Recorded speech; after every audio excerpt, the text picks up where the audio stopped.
أهلا بكم. التعويض عن فقدان الشغل في القطاع الخاص مكسب اجتماعي هام تم التوصل إليه أخيرا بعد سنوات من الدراسة، واليوم تم الإعلان بالرباط عن استكمال جميع المساطر القانونية والمالية لنظام التعويض عن فقدان العمل لفائدة الأجراء بالقطاع الخاص، والذي يضمن لهؤلاء الحماية الاجتماعية.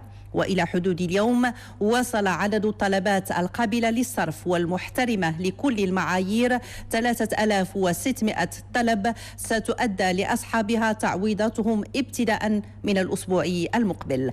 التفاصيل مع زكية بالقاس ورشيد بالحادي.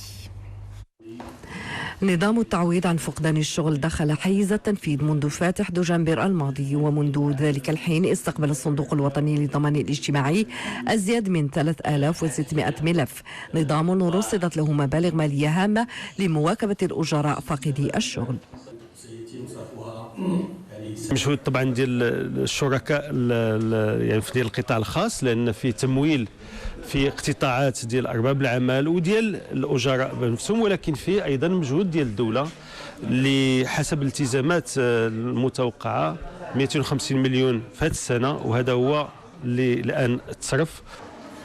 6 أشهر مدة التعويض عن فقدان الشغل، والذي حدد في 70% من متوسط رواتب ال6 أشهر الماضية، شريطة ألا يتعدى المبلغ الحد الأدنى للأجور. وقد وضعت خطاطة تبين مسطرة التعويض.